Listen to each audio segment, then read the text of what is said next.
Bendiciones, que la paz de Dios sea sobre cada uno de nosotros en este día.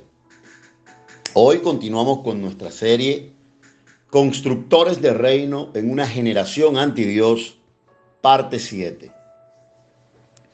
Como ya hemos aclarado algunos puntos importantes acerca del reino y que en realidad lo que perdimos no fue una religión, ahora pasemos a construir reino basados en la constitución del rey.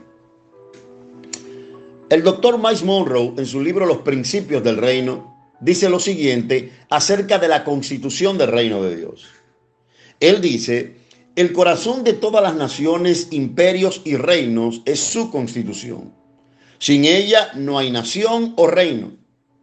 En una república, la constitución es el pacto que el pueblo hace con los que contratan por medio del voto.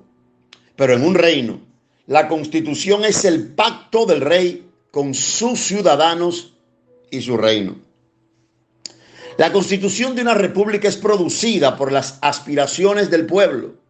En el caso del reino de Dios, la constitución es iniciada por el rey y contiene las aspiraciones y los deseos del rey para los ciudadanos de su reino.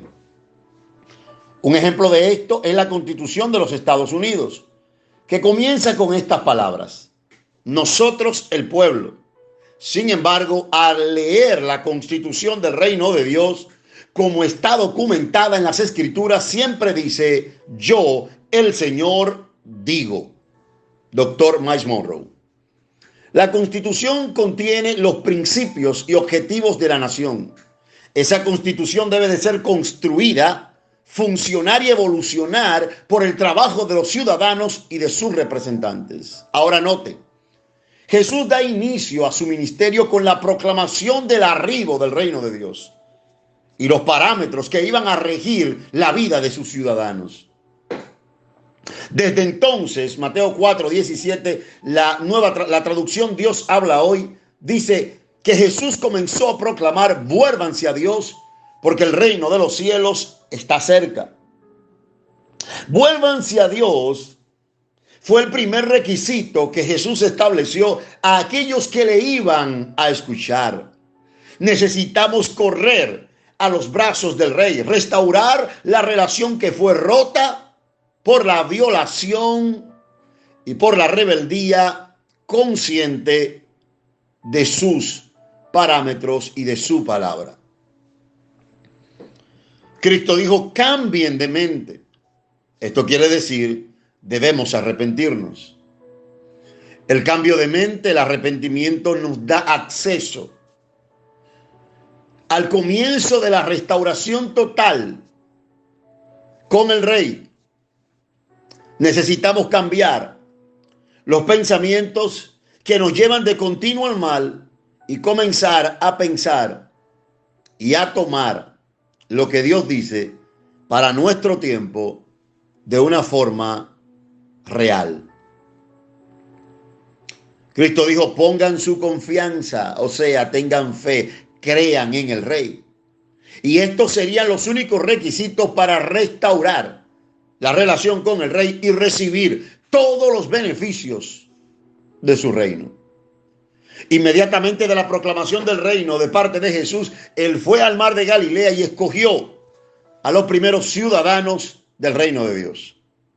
Mateo capítulo 4, 18 al 20, la Nueva Traducción Viviente dice: cierto día, mientras Jesús caminaba por la orilla del mar de Galilea, vio a dos hermanos, a Simón, también llamado Pedro, y a Andrés, que echaban la red al agua, porque vivían de la pesca. Jesús los llamó y les dijo: vengan, síganme, y yo les enseñaré cómo pescar personas. Y enseguida dejaron las redes y lo siguieron. Ahora me surge una pregunta. ¿Nunca le ha llamado la atención de por qué Jesús no fue a buscar sus primeros discípulos a la sinagoga? ¿Nunca ha pensado por qué Jesús elige a un grupo de destartalados para asignarles la responsabilidad de expandir con poder el reino de Dios? Creo que Jesús no fue a la sinagoga a buscar a sus discípulos de las filas de la religión establecida, porque estaban llenas de hombres que su confianza estaba en ellos, en sus propias normas y tradiciones humanas y en la expansión del reino de su justicia propia. Le invito a repasar de nuevo los evangelios y la relación que Jesús tuvo con el establishment religioso de su época.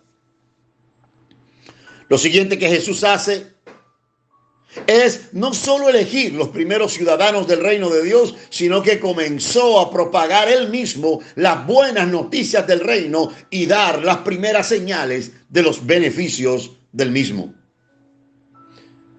La Escritura dice en Mateo capítulo 4, 23 al 25, la Nueva Traducción Viviente: Jesús viajó por toda la región de Galilea, enseñando en las sinagogas, anunciando la buena noticia del reino y sanando a la gente de toda clase de enfermedades y dolencias. Note, me llama tanto aquí la atención, porque Cristo no hacía ni hace distinción de personas. Él sanaba a todo aquel que se le acercaba con alguna necesidad o con algún tipo de problema a resolver. Cristo se dedicó a expandir la buena noticia, pero también a manifestar las señales tangibles del reino, el cual él estaba proclamando. Las noticias acerca de él corrieron y llegaron tan lejos como Siria, y tan pronto la gente comenzó a llevarle a todo el que estuviera enfermo y él lo sanaba a todos. Cualquiera fuera la enfermedad o el dolor que tuvieran, o si estaban poseídos por demonios, o eran epilépticos o paralíticos.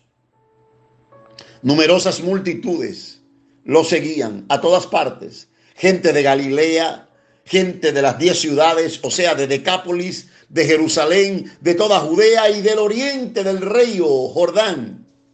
Y esto me impacta porque donde el reino de Dios es anunciado, es imposible que su manifestación visible de amor, de sanidad, de prosperidad y vida no se lleven a cabo en las vidas que creen en él. ¿Sabe por qué esto me impacta? Porque Jesús no necesitó amenazar a la gente.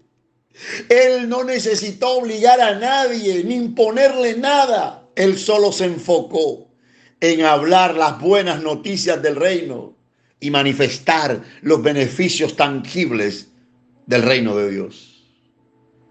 Me impacta porque donde el reino es proclamado, la gente irá a escuchar las bendiciones, los beneficios, pero también cómo reconciliarme con el Rey del reino de Dios.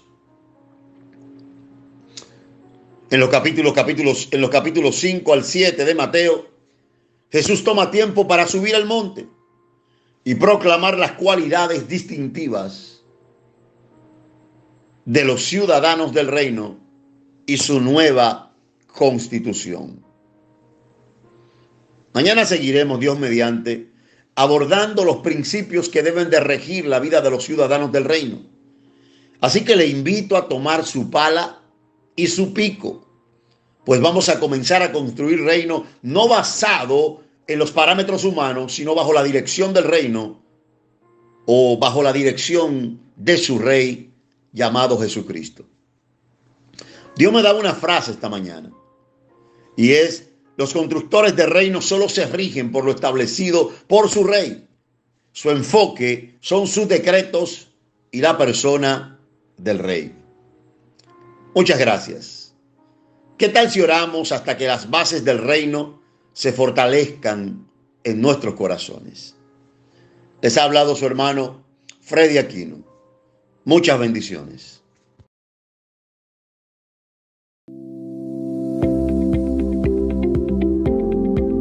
Pensamientos de la Escritura que son fuente de esperanza. En el mes de marzo, el pastor Freddy Aquino presenta su nuevo libro, El perdón que desata bendición ilimitada. Es un libro basado en el perdón en las relaciones y el perdón de Dios dado a los hombres. En marzo lo podrás adquirir. El perdón que desata bendición ilimitada.